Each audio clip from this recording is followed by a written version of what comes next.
할렐루야. 우리 좌우로 인사하겠습니다. 잘 오셨습니다. 환영합니다. 또 행복한 한 주 되세요. 이렇게 인사했으면 좋겠습니다. 네.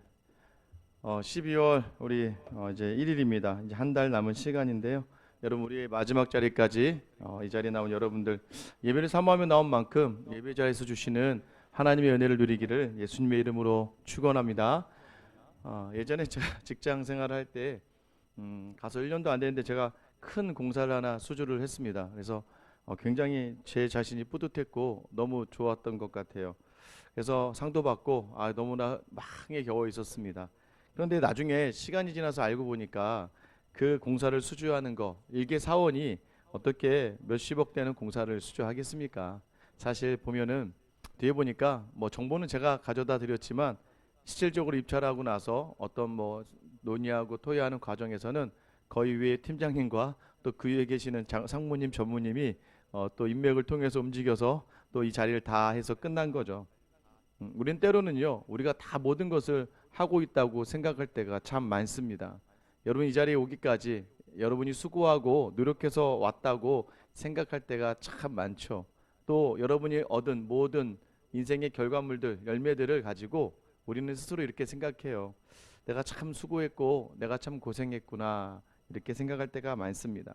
근데 여러분 믿음이 깊어지고 또 신앙의 연수가 더 깊어지고 나아갈수록 우리 많은 믿음의 선배들이 하는 공통의 고백이 있습니다. 지금까지 지내온 것 뭐예요? 네, 지금까지 지내온 것 주의 크신 은혜라. 나의 갈 길 다가도록 무엇이에요?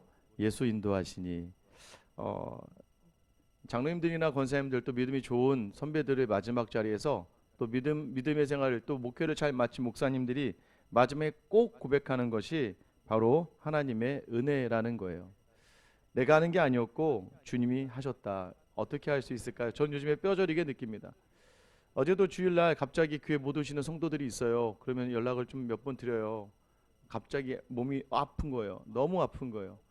맡겨진 부장의 일도 감당해야 되고 하는데 몸이 너무 아파서 예배를 드리러 가야 되는데 예배를 드리러 갈 수가 없는 상황이 되어버리고 많은 분들이 종종 있습니다. 예배도요, 여러분이 드리고 싶어서 드리는 게 아닙니다. 여러분 예배를 드릴 수 있는 몸을 주셨기에 가능한 거고 예배를 드릴 수 있는 환경을 주셨기에 가능한 거예요. 여기 이 자리에 오기까지 여러분들에게 여러분은 여러분의 수고라고 생각할지 모르겠지만 믿음의 눈으로 보면 이 모든 자리는 다 하나님이 인도하신 줄 믿는 여러분 되시길 예수님의 이름으로 축원합니다. 이 자리를 놓치지 않아야 돼요. 성도는 늘 그 자리를 놓치지 않아야 합니다. 근데 우리가 자꾸 이 자리를 놓치고 살아가니까 힘든 거예요. 이 자리를 놓치고 살아가니까 교만한 겁니다. 오늘 이 본문은요, 여러분 아시는 바와 같이 이스라엘 백성들 앞에 마지막 수명이 임종이 얼마 남지 않은 여호수아가 이스라엘 백성들을 세겜에 모아놓고 하는 마지막 고별 설교 중에 이제 정점에 이르게 되는 자리입니다. 여기서 다시 한번 얘기해요. 너희가 누구냐? 이스라엘은 무엇이냐? 이스라엘은 무엇으로 사느냐? 이스라엘은 무엇을 향하여 나아가느냐? 하나님과의 언약을 다시 한번 갱신하도록 오늘 여호수아가 촉구하고 있는 장면에서요, 오늘 본문은 그동안 이스라엘을 함께 하신 하나님 역사, 이스라엘 역사를 주관하셨던 하나님이 하신 일들에 대한 회고의 자리를 다루고 있습니다. 쉽게 얘기하면 너의 힘과 노력이 아니라 전적으로 하나님의 일방적인 은혜였다. 여러분 다시 한번 여러분의 자리를 내 힘이 아니라 하나님께 내어맡길 수 있는 이 시간 되기를 예수님의 이름으로 축원합니다. 여러분 오늘 어떻게 할 수 있습니까? 이 본문을 통해서 우리가 생각할 수 있는 바는요, 일단 첫 번째는 세상은 늘 여러분에게 싸움을 걸어오고 있고 왔었고 앞으로도 걸어올 거라는 거예요. 그러나 여러분 그런 세상 앞에서 이 승리는 하나님께 달려 있다는 거예요. 8절, 9절, 11절 말씀을 동시에 보면 동일하게 반복되는 게 있습니다. 뭐예요? 싸우기로 하고 싸우더니 싸우기로. 뭐예요? 첫 번째는 요단 동편 땅에 있던 이 아모리 왕들이 이스라엘과 싸우기로 작정하고 덤벼들었고, 이 두 번째 구절에 나오는 싸우기로는 이 모압 왕 발락이 이스라엘과 싸우기로 작정하며 덤벼들었고, 11절에서는요 가나안으로 넘어가서 여리고와 일곱의 족속들이 이 이스라엘과 싸우기로 작정하고 덤벼들었다는 거예요. 가만 생각해 보면 전부 다, 특별히 여리고성, 아이성 또 몇 개를 제외하고는 먼저 다 덤벼듭니다. 이 적들이 먼저 다가오고 전쟁을 시도한다는 거예요. 여러분, 우리가 살아가는 이 땅에서 전쟁이 멈추지 않는다는 걸 아셔야 돼요. 여러분, 너무나 평화롭고 그냥 여유 있는 삶을 원하시죠? 근데 성경 어느 구절에도 인생이 아무 일도 없다, 인생이 순탄하다라고 나와 있는 성경 구절은 한 군데도 없습니다. 여러분, 성경을 읽다 보면 그래요. 여러분, 시편 23편을 읽다 봐도 여호와는 나의 목자시니 내게 부족함이 없으리로다. 왜 부족함이 없는 줄 아세요? 하나님이 모든 걸 미리 막아서 제어해 주시는 게 아니에요. 내가 사망의 음침한 골짜기로 다닐지라도, 여러분, 하나님은요 우리에게 고난이라는 것을 없게 하시는 게 아니라 고난을 통과하게 하세요. 근데 하나님이 더 특별한 것은 그 고난 속에서도 하나님이 함께 하신다는 것을 약속하시기 때문입니다. 사망의 음침한 골짜기로 다닐지라도 내가 해를 두려워하지 않을 것은 주의 지팡이와 막대기와 나와 함께 하시기 때문이다. 여러분들 기억하시기 바랍니다. 세상은요 아마 이번 한 주도 여러분에겐 전쟁이 될 수 있습니다. 12월 한 달이 여러분에게 많은 전쟁의 자리가 될 수 있다는 거예요. 여러분, 가정의 자리가 전쟁이 될 수 있고요.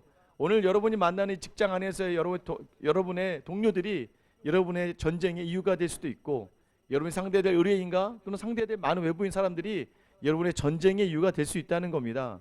왜요? 이것은 늘 성도에게 주어지는 자리예요. 그러나 중요한 건 뭐예요? 그 다음이죠. 8절 하반절과 10절 하반절, 11절 하반절에 보면 뭐라고 기록되어 있습니까? 너희 손에 넘겨주매 내가 멸절시켰으며 나는 너희를 그의 손에 건져내었으며, 11절 내가 그들을 너희 손에 넘겨주었다. 이 주다라고 하는 나타는요 하나님이 그냥 주었다는 거예요. 그런데 어디에 줍니까? 너희 손에. 고대 전쟁의 문학에서요 너희 손에 넘겼다라는 것은 이기게 하셨다는 걸 이야기하는 거예요. 지금 하나님이 적을 이스라엘의 손에 넘겨주셨다. 여러분, 아까 말씀드린 것처럼 전쟁 같은 삶 속에 있다 할지라도요 우리가 하나님의 자녀라는 것을 놓치지 않는 것, 그 놓치지 않는 사람들에게는 반드시 승리가 있다. 여러분 믿으십니까? 어떻게 그걸 알 수 있어요?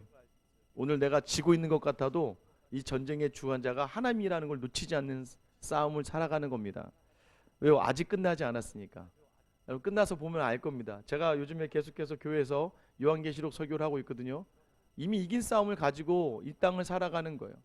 여러분, 결과를 알고 있는 게임의 끝, 그러니까 여러분 어떤 게임의 결과를 알아요.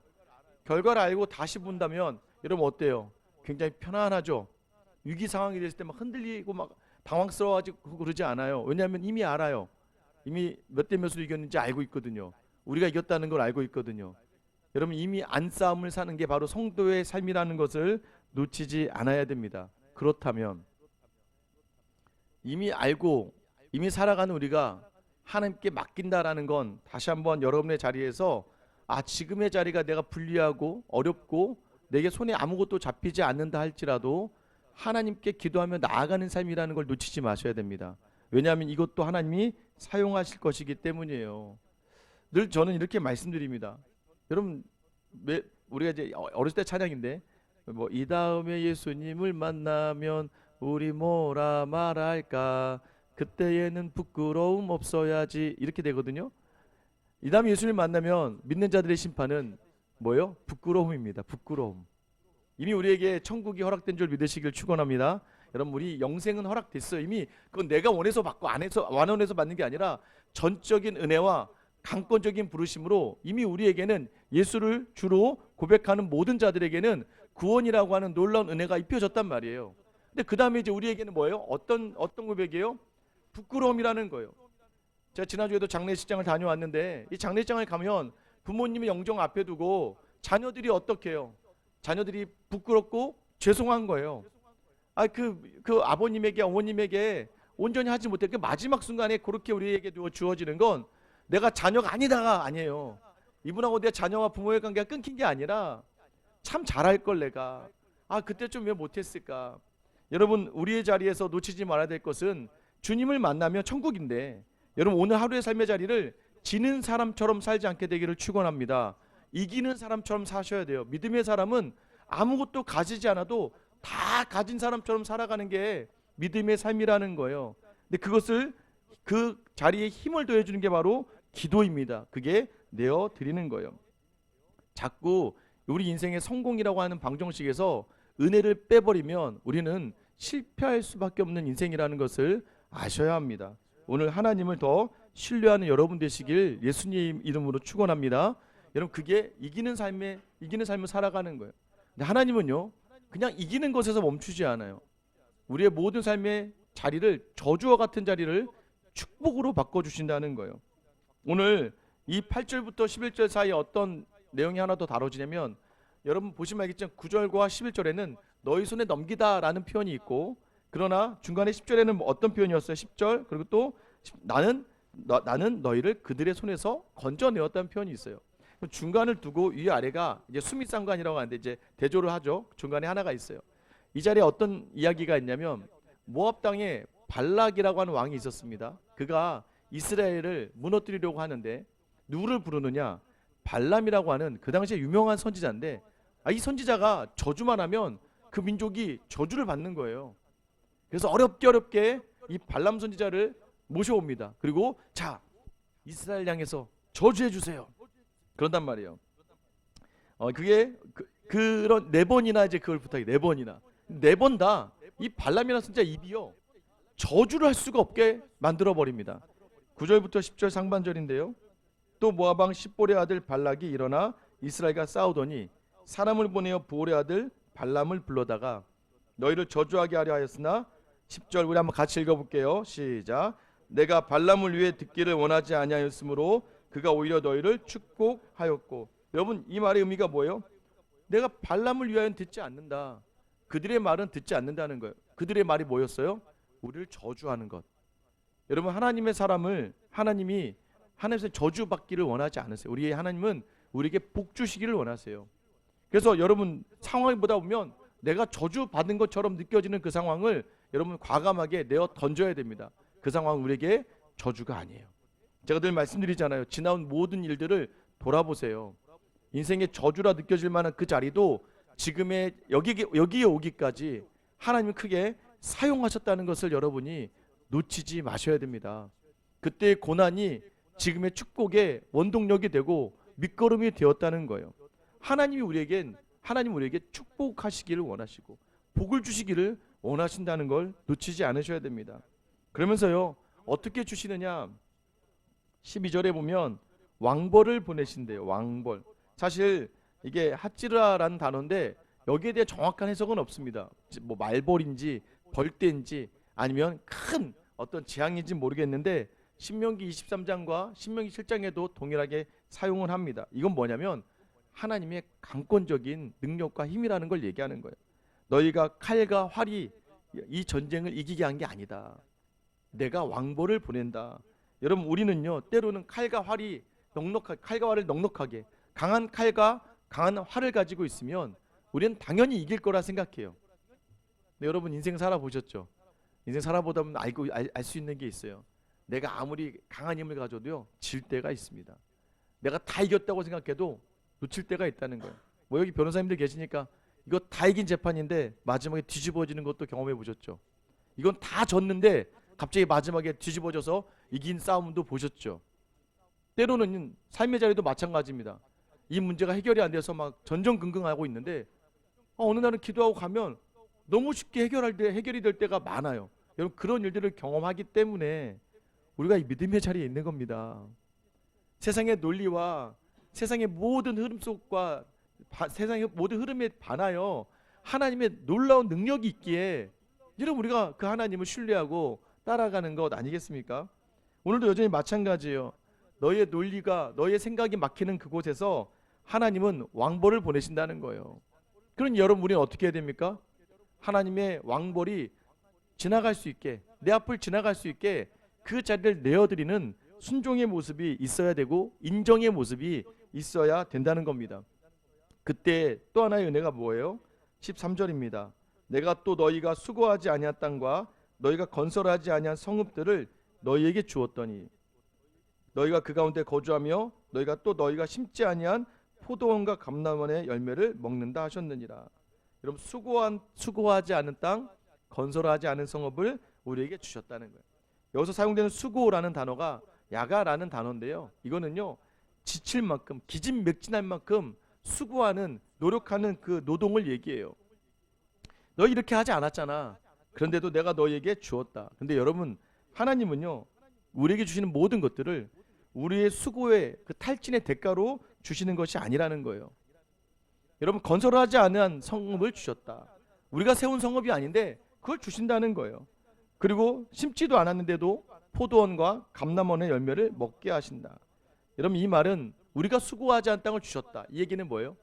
여러분 지금 우리가 가지고 있는 모든 것들이 다 내가 내 수고와 내 노력으로 얻은 게 아니라 하나님이 주신, 하나님 내게 맡겨주신 청지기적 삶을 살라고 주신 소유라는 것을 놓치지 않게 되기를 축원합니다. 여러분 가정, 여러분이 아내를 택하고 남편을 택해서 결혼하는 게 아니라는 거예요. 여러분 로고스에 오는 자리도 마찬가지입니다. 이 직장의 자리도요 내가 선택한 회사가 아니라는 거예요. 여러분 하나님이 예비하시고 하나님이 오게 하셨고 하나님께서 여러분에게 맡겨주신 청지기의 삶으로 맡겨주신 자리라는 것을 놓치지 않는 사람이 그 은혜를 늘 누릴 수 있다는 것을 이야기하는 거예요. 여러분 오늘도 여전히 하나님의 은혜를 놓치지 않는 여러분 되시길 예수님의 이름으로 축원합니다. 오늘 본문을 읽어보세요. 본문을 보면 또 제가 늘 말씀드리죠. 어떤 단어가 제일 많이 사용될까요? 성경을 읽을 때는 항상 반복되는 그 단어와 구절을 집중해서 보셔야 됩니다. 오늘 여기서 많이 사용되는 게 바로 내가예요. 내가. 그 내가는 누구입니까? 내가의 주어는 누구예요? 하나님이시잖아요. 여러분 오늘 여러분의 인생의 주어만 바뀌면 여러분 오늘 하루가 바뀌는 줄 믿으시길 축원합니다. 내가 하는 게 아니라 하나님이 하신다. 내가 얻은 게 아니라 하나님이 주신 것이다. 모든 대적마저도 하나님이 허락하신 것이다. 이 전쟁도 하나님 내게 허락하신 것이다. 그러면 바라보는 시선이 달라지기 때문에 대하는 자세가 달라지는 거죠. 우리 같이 한번 따라 볼까요? 내가 아니라 하나님이다. 그럼 주어를 바꾸는 결단이 이 자리에 있게 되기를 예수님의 이름으로 축원합니다. 그러면 하나님이 전쟁이 되는, 그러면요 이 모든 전쟁에 내가 하는 게 아니라 하나님이 전쟁의 주관자가 되어주시는 거예요. 내 전쟁의 주어가 바뀌어요. 하나님으로 바뀌게 되는 겁니다. 여러분 시간 여러분의 은혜의 자리를 놓치지 않게 되기를 예수님의 이름으로 축원합니다. 어제 우리 성도들에게도 얘기했어요. 제가 어제 우리 교회 성도들한테 말씀을 나누는 중에 이런 고백을 하게 되었습니다. 특별히 사실은 저는 지금 교회가 딱 좋습니다. 저희 교회가 지금 아이와 어린 합치면 200명 정도 나오거든요. 그냥 제가 뭐 오늘마다 이 로고스에 나오고 또 제가 그냥 사역을 하기에는 딱 좋고 뭐 특별한 더 많은 성도들이 오는 걸 사실 얼마 전까지 좀 부담스러워했습니다. 왜 부담스러운 줄 아세요? 여러분 목회를 하다 보면요 이 사람이 들어오는 게 처음에는 참 한 사람 한 사람만 막 들어오면 좋을 것 같아요. 그런데요 어느 날부터는요 한 사람 한 사람이 굉장히 어려워지기 시작합니다. 왜 어려워지냐면 그냥 한 가정이 들어오는 게 아니에요. 그냥 한 뭐 그 가정에 3-4명이 교회에 들어오는 게 아닙니다. 몇 명이 들어와요? 그 가정의 사람뿐만 아니라 그 가정이 가지고 있는 고난과 아픔과 상처가 들어온다는 거예요. 그러면 여러분 굉장히 어려워집니다. 힘들어져요. 왜냐면요 아직도 여전히 그 기도 제목은 그대로거든요. 아직도 변화되지 않는 그러한 모습들이 그대로 있거든요. 자녀의 문제를 가지고 있는 그러한 분들은요 여전히 자녀의 문제 속에 빠져 있습니다. 여전히 건강이 낫지 않은 분들은요 여전히 건강의 자리가 변화되지 않아요. 사실 경제적으로 어려운 가정은요 늘 경제적인 어려움 속에 있게 됩니다. 사실 여러분도 아시겠죠? 맞습니다. 여러분 사실 우리의 삶의 자리가요 그렇게 많이 변화되지 않아요. 그러니까 목사로서 굉장히 답답합니다. 때로는 아픈 아이를 위해 가서 머리에 손을 얹고 기도해 줍니다. 여러분 그렇게 해서 나으면 참 좋겠는데 낫지 않아요. 그리고요 부부관계가요 서운해집니다. 그게 나아지지 않아요. 환경이 나아지지 않아요. 그러면요 막 마음이 어려워지고요 더 하나님께 막 기도를 많이 해야 되나? 죄책감이 들기 시작해요. 목사로서 내가 더 기도를 많이 해야 되나? 내가 더 그들을 바라봐야 되나? 내가 더 찾아가야 되나? 또 심지어는요 여러분 교회 성도들이 오잖아요. 그러면 성도 얼굴 표정이 좋지 않으면 억지로 더 밝게 웃으면서 가서 인사를 하기도 합니다. 또 때로는 부담스러워한다고 느껴지기 시작하면 알지만 모른 척하며 그냥 피하기도 해요. 여러분 그런 자리들이 사실은 오히려 저에게도 상처가 될 때가 참 많습니다. 그때 이런 생각이 드는 거, 와, 그냥 이 정도면 딱 좋다. 왜냐면 지금 교회가 딱 더 상처도 안 받고 그냥 매주 즐겁고 이 정도면 적당하게 감당할 수 있을 만큼이다라고 생각할 때가 많아요. 여러분도 그러지 않습니까? 이 정도에서 끝냈으면 좋겠다는 생각들. 어려움의 자리가 있고 부담의 자리가 있습니다. 새로 시작하는 자리에서 나는 어떻게 할 수 있을까 하는 생각도 들 때도 있어요. 참 감사한 거는요, 오늘 이 말씀이 저에게 주시는 힘은 그거예요. 여러분에게 주시는 힘은 이겁니다. 내가 하는 게 아니라 하나님이 하는 것이다. 어느 날부터 그러더라고요. 네가 많이 기도해서 내가 해주는 거냐? 네가 뭐 열심히 가 신방한다고 내가 해주는 거냐? 네가 열심히 가가지고 사람들 만난다고 내가 해주는 건가? 내가 저 사람들 사랑한다고. 하나님이 사랑해서 불러주신 자리들, 그냥 저는 말씀 선포 잘하고 저는 그냥 주어진 대로 성경에 말씀 있는 대로 이야기하면 되는 거예요. 사실 이 마음이 로고스에 올 때 똑같은 거예요, 여러분. 여기 뭐 똑똑하신 분들 엄청 많은데 제가 여기 와서 설교한다 그러면 다들 막 거기서 어떻게 설교해. 여기 지금 우리 안에 목사님도 계시고 여기 안에 지금 신학하신 분들 계시잖아요.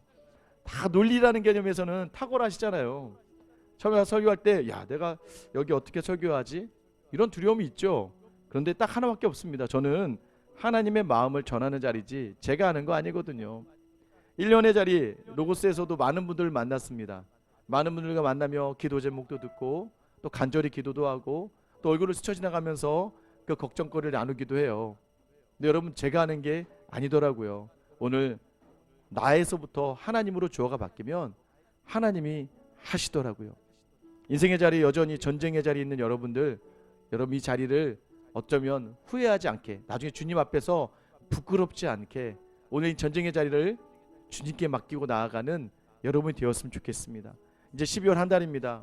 여러분의 이 직장의 자리도 여러분의 믿음이 있으니까 하나님께 맡기고 한번 주님께 내어드리며 담대히 나아가서 정말 주님이 주신 승리가 어떤 것인지를 여러분 삶으로 경험하고 고백하는 우리 로고스가 되기를 예수님의 이름으로 축원합니다. 우리 찬양할게요.